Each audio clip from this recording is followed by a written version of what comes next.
kerupuk, kerupuk. Nggak pernah ngutang-ngutang sama orang juga, nggak takut. Nabi nggak mau nyembayangin kalau orang punya utang. Nanti di akhirat saya ngutangin, biarin orang nggak bayar, biarin.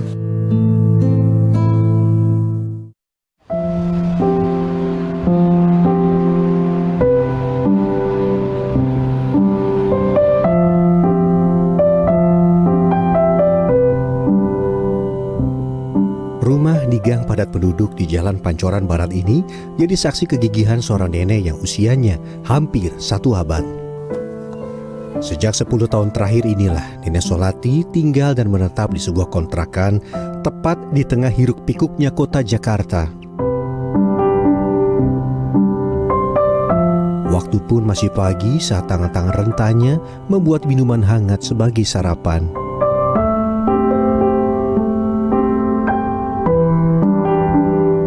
Tidak berapa lama, tangan yang sudah dimakan usia ini satu persatu menata kerupuk di atas meja.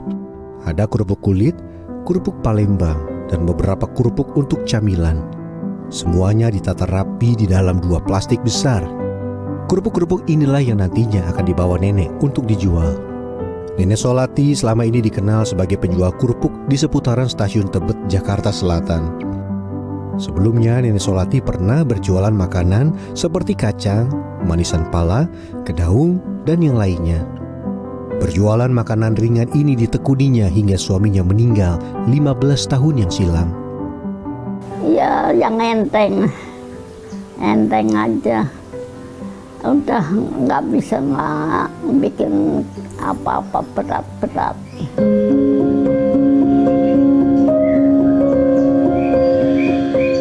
Nenek Solati berangkat ke tempat ia berjualan sekitar pukul 6 pagi setelah semua urusan rumahnya selesai. Biasanya ia diantar oleh tukang ojek langganan. Namun, sudah hampir sebulan ini nenek diantar oleh pemilik kontrakan Aris Sunandar sekaligus Aris berangkat kerja.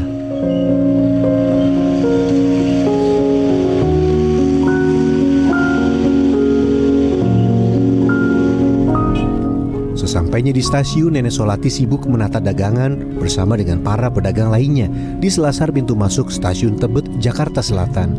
Setelah dagangannya tertata, Nenek Solati menunggu pembeli menghampiri lapaknya. Sehabisnya, kalau jam 2 habis pulang. Jam 3 habis pulang. Itu nggak tentu rezeki Allah yang ngasih. Sempat dibuat repot saat beberapa petugas Satpol PP DKI sedang sidak. Barang dagangan nenek pun terpaksa dipindah. Beruntung petugas Satpol PP merasa iba dan tidak mengambil barang dagangan Nenek Solati. Ya, tetapi sama saya nggak bilang apa-apa. Udah 2 kali ya. Nenek-nenek kali. Orang pandang kan tua. Memang tidak semua dagangan Nenek Solati laris terjual. Rata-rata para pembeli merasa kasihan dan iba dengan kondisi Solati.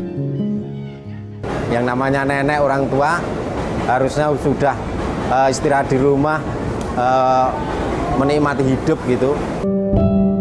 Bahkan sesama pedagang mengaku kagum dengan tekad Nenek Solati.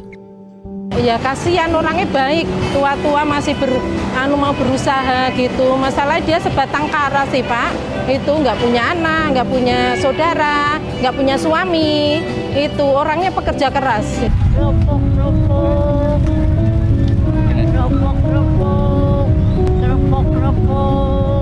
Tidak hanya menunggu pembeli, sesekali Nenek Solati juga berkeliling di seputaran Stasiun Tebet membawa beberapa kerupuk.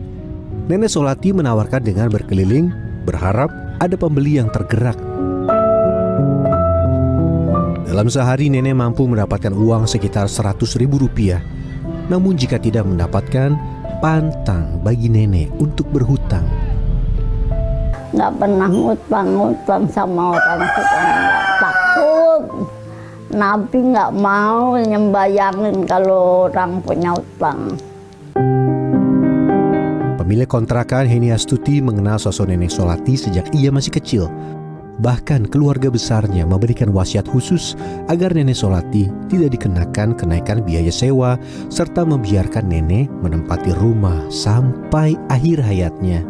Karena kemanusiaan kali ya Mas, udah gitu juga orang tua, ya saya juga merasa udah nggak punya orang tua, mungkin ya Bu Solati ya sudah di sini sudah dianggap orang tua lah sama kita semua tetangga sini. Saat ini hanya kebahagiaan batin yang dicari Nenek Solati di tengah-tengah mencari rezeki. Selain untuk mempersiapkan diri jika sewaktu-waktu Tuhan Yang Maha Esa memanggil dirinya. Habis kalau nggak dagang di rumah ngapain? Nggak punya anak. Kalau punya anak satu aja, nggak dagang deh.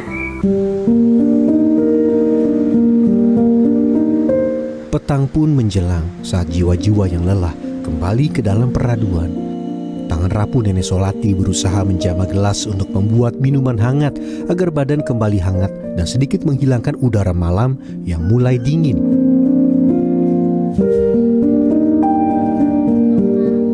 Di saat malam ini jugalah nenek yang sebentar lagi akan memasuki usia sahabat ini mendekatkan diri kepada Tuhan Yang Maha Esa. Nenek Solati memang aktif dalam berbagai momen pengajian. Di tempat pengajian ini Nenek Solati seperti menemukan tempat berbagi. Enak aja Pak, lapang dada. Di balik tubuhnya yang renta, pantang bagi Nenek Solati untuk menyerah. Selama masih hidup dan bernafas, ia bertekad tidak akan menyusahkan orang lain serta tetap berjuang di usia senjanya. Tim Liputan CNN Indonesia.